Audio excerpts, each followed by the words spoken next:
Greetings, YouTube. Today I'm going to review the post-apocalyptic role-playing game, The Mutant Epoch. Tabletop adventure role-playing game created by William McAusland using the Outland system. Now I'm going to have one small quibble before I start, because the rest of this review is going to be positive. The small quibble is font size. Now I realize that printing costs are high, and you don't want to have printing costs be any higher than they need to be. I understand that. I get it. But the font on this was too small for my aging eyes, even with bifocals, to read. I had to use a magnifying glass when I read this. It was annoying, but it was well worth the effort. So, this is a post-apocalyptic role-playing game in the vein of this sort of wacky style done for Gamma World, the older editions of Gamma World. Now, I've read a number of different retro clone games in the past couple of years, and all of them have attempted to use mechanics, the open gaming license for the most part, to emulate the mechanics of earlier versions of Dungeons and Dragons. And many of them succeed in emulating those mechanics. But to me, none of them have captured the lightning in the bottle that is the experience of playing those older versions of D&D when they were played. This book right here is not a retro clone.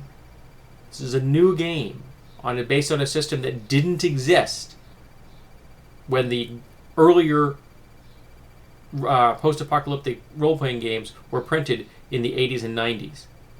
And yet, this game perfectly encapsulates the tone and the feel of those earlier games from the 80s and 90s.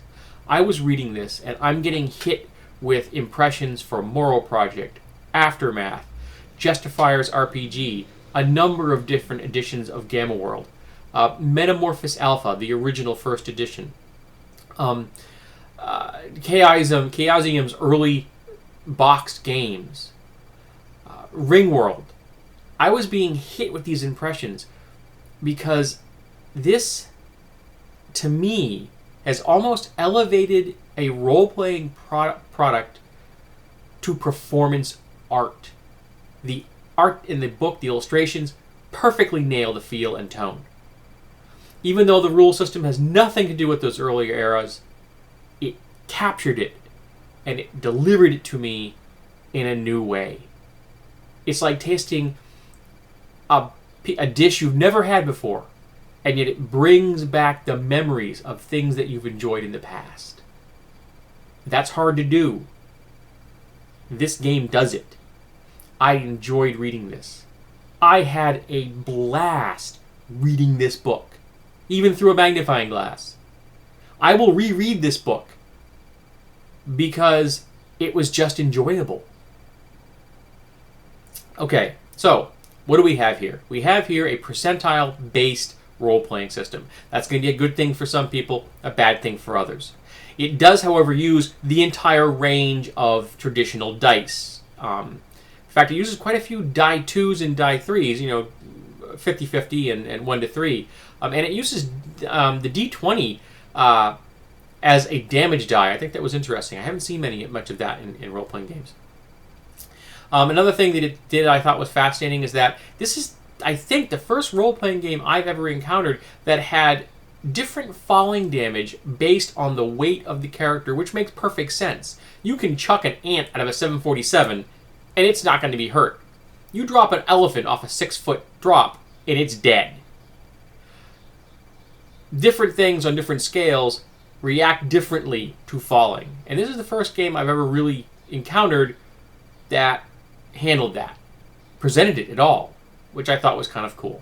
So, as I said, this is kind of the wacky vein. This isn't quite Thundar the Barbarian, but it is still a world where there are mutants and humanoid animals and cyborgs and all of these things in a post-apocalyptic setting. Now you have 8 different characteristics, and again, this is percentile based. So your range, your starting range, is going to run roughly between 1 and 100. And they are endurance, pretty straightforward, how physically durable you are. Strength, your lifting, lugging, damage bonus thing. Agility, which is your gross body mechanics. Accuracy, how good you are in combat. Intelligence, that's pretty straightforward. Perception, you're picking up the world around you. Willpower, again, not that complex. And appearance. And appearance is very much what you look like. Your willpower is going to be more of your personality, your strength. Some of the appearance is some of that, but there's a lot of different things in this game that affect your appearance, both positively and negatively. Some mutations and cybernetic implants and things like that can make you less attractive to people around you. And a number of different of the mutant animal types are going to be much less attractive to the general population than others will. You have a number of different races that you can play in here.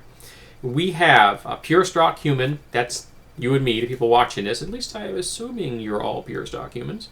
A couple of different types of clones, and they're basically just copies of ideal specimens for different roles. Comfort clones, labor clones, military clones. Then you have bioreplicas, and there are pleasure, industrial, clerical, infiltration, and battle versions. Blade Runner replicants right there. Transhumans. The transhumans are the next stage of development. The human 2.0, the human improved. Cyborg. Bestial human, which is an entire group of different humanoid animals. Ghost mutants. Now, I actually heard someone get confused about what the ghost class in this was. Now, ghost mutant is the kind of mutant you see in a lot of films and in Marvel Comics. Push, Jumper, Scanners are good examples of ghost mutants. They're people with mutant abilities that look perfectly normal. Lots of X-Men and mutants in the X-Men universe are ghost mutants. They look like normal people, yet they have extraordinary powers. A lot of mental stuff, but there would be a few physical mutations that would be appropriate. For example, disease resistant. You just don't get sick. There's no outward sign that you have this ability. You just don't get sick, which may stand out in the event of like a plague of some variety. Then we have 4 different levels of mutants. You have mild mutants that have a very few mutations, not all that powerful, and no flaws. You have typical mutants, more powerful mutations and a chance of having flaws. Severe mutants, going to have at least one flaw, but you're going to have a lot more variety and higher level powered of mutations. And then you have freakish horrors. And these are the absolute... The guy on that cover right there.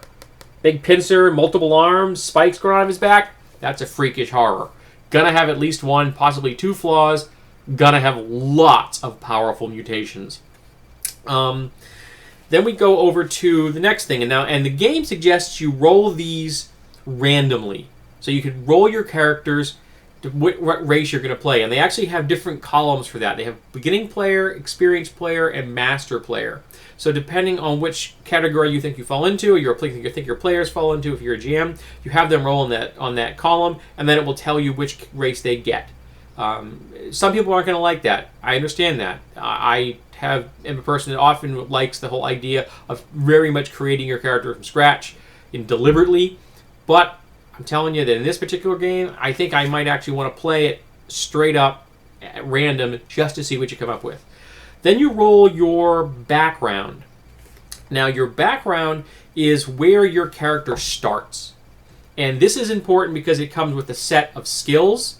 It comes with a basic idea of what kind of equipment you're going to have to start with, and it gives you a point to work from for future development. This is a classless system. You're going to be adding skills to people, to your character. So where you start from is going to be important, and this is very much, you may not start out the best, and knowing where you start is going to impact your character. For example, you could roll up a slave, but be a cyborg. Someone owns you. And it's going to affect what kind of cyborg you were, what kind of slave you were, will determine what kind of implants you had. You're not going to have a weapons mount if you were a laborer, for example.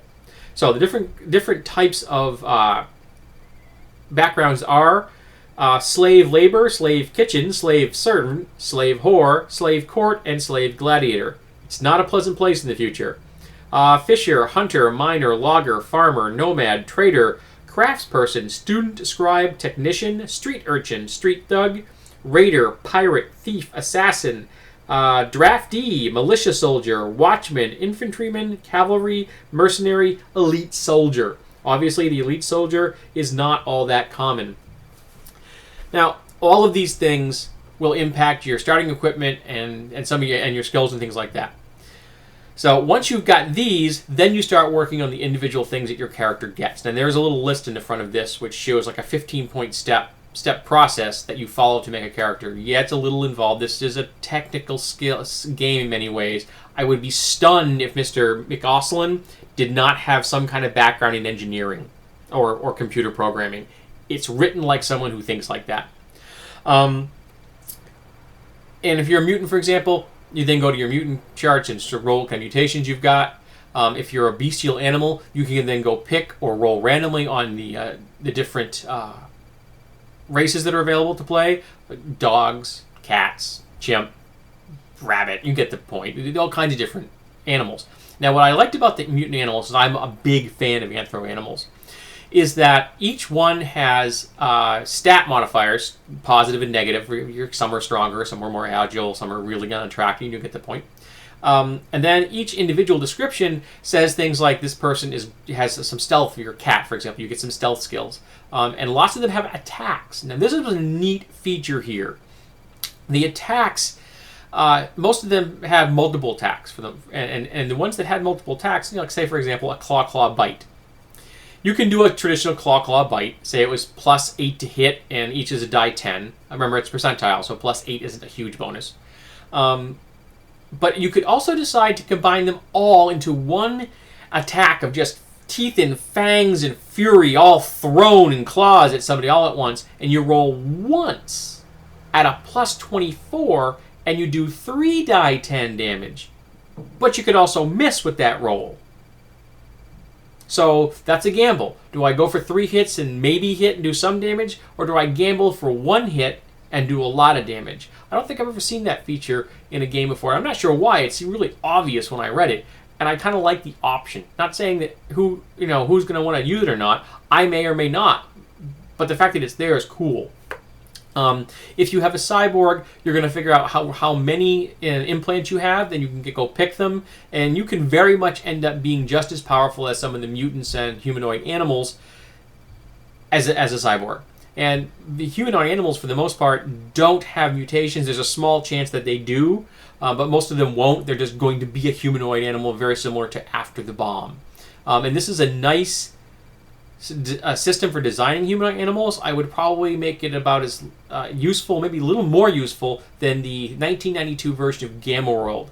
Then you have in here, you have a huge section on mutations and implants, and I had so much fun reading these. I just had a great time reading these things. It was so much fun.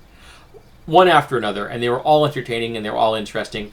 Many of them are not realistic. They're comic book style mutations, throwing flames from your hands, or laser eyes, or you can levitate. A lot of them are not based in science whatsoever. So if you're thinking Darwin's World, not so much. This is a lot more like comic books in that regard, and I'm okay with that. I don't mind that. Then you have, like I said, the implants, and then you get into the guts of the game, like how to roll combat. You have a strike value, which is your percentage to hit, and if your opponent has a defense value, that lowers your chance to hit. So if you have a 70% chance to hit, and your opponent has a defense value of 10, that would mean you only have a 60% chance to roll. So that's how it affects it. And it talks about skills in here, and the skills are ranked by points, and the points are a big difference. A 1-point medical person is doing very basic things, while a 6-point medical person is doing brain surgery. So there's a big, almost a geometric difference as the points go up. There's a big difference between a 1 and a 2 and a 2 and a 5. And they give some good tech background. The only quibble I had with the technology, they had something called laser swords, and I thought the laser sword was a little Thunder the Barbarian for my taste. I think I would have called it a vibro sword, making it a little more science fiction, a little less wahoo over the top magic world thing, and I would have been okay with it. That's the only quibble with the equipment. Other than that, a lot of the equipment is founded on very solid ground like we have here. So very believable, very useful. Now, sorry, I'm kind of tired and it makes my face itch. I think that this game could be used in one of three ways. I'm going to try to wrap this up. This is already running long. First, take the post-apocalyptic meter and ramp it down to the minimum. Set the game in 2080. Okay, so 60 to 70 years in our future. Say 10 to 20% of the world's the world territory has been let slip into lawless barbarity.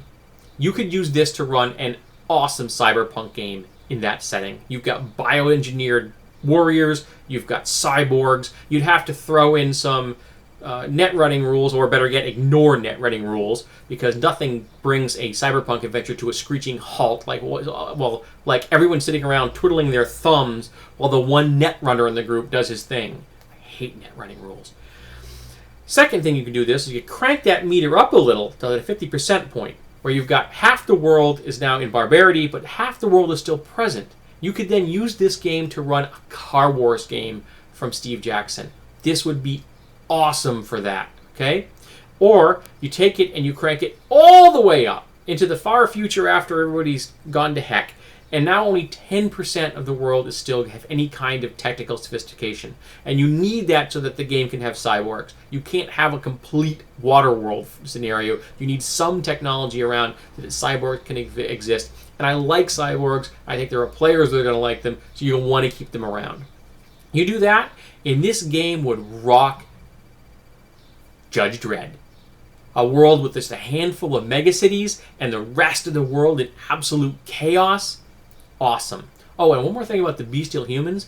Each passage describes how they will be accepted in trader towns.